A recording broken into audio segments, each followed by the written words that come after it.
Hello little family! Welcome to our vlog! For today's video, biglang dumalaw si Lolo Ado at nag-aya na mamasyal. Dahil nga malapit na ang pasukan at magiging busy sila pareho ni Lia. But first, dumaan muna kami sa pagawaan ng watch. Bigla na lang daw kasing tumigil yung watch ni Lolo. Mahal na mahal niya yan dahil regalo yan sa kanya ng uniko iho niya. Kaya kahit medyo malala ang sira at medyo kinakalawang na, pinipilit pa rin niyang isave.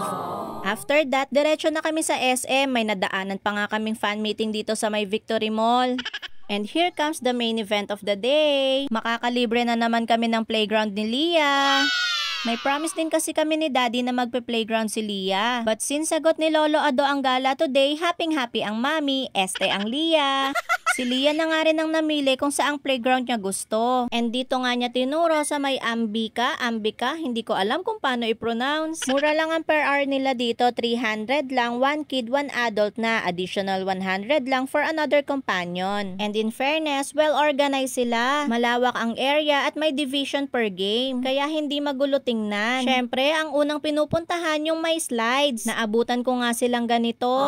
Ang sarap sa pakiramdam makita si Papa at Lia. Iba pala talaga ang feeling pag nakita mo ang magulang mo kasama ang anak mo, lalo na yung ganitong naglalaro sila. Parang nakakatiri ay. OA na naman. Pero totoo, iba talaga sa pakiramdam. Then tuloy-tuloy lang sa paglalaro ang bata. Nung una, habol lang lolo niya kay Lia, pero sabi ko wag na masyado dahil malaki naman na siya. Basta kako nakikita niya, okay lang yon. Mapapagod lang kako siya pag sunod siya ng sunod. Hindi nga mapigil ni Papa, kaya nagpresenta ako na ako na lang ang makikipaglaro. Ay magbabantay pala. But of course, sinulit ng lolo mag-take ng photos and videos. Minsan na lang din kasi to eh. Pero ang ending, kung saan si Lia, andun din si Papa. Maya-maya pa, ayan, bagsak sa Gedli.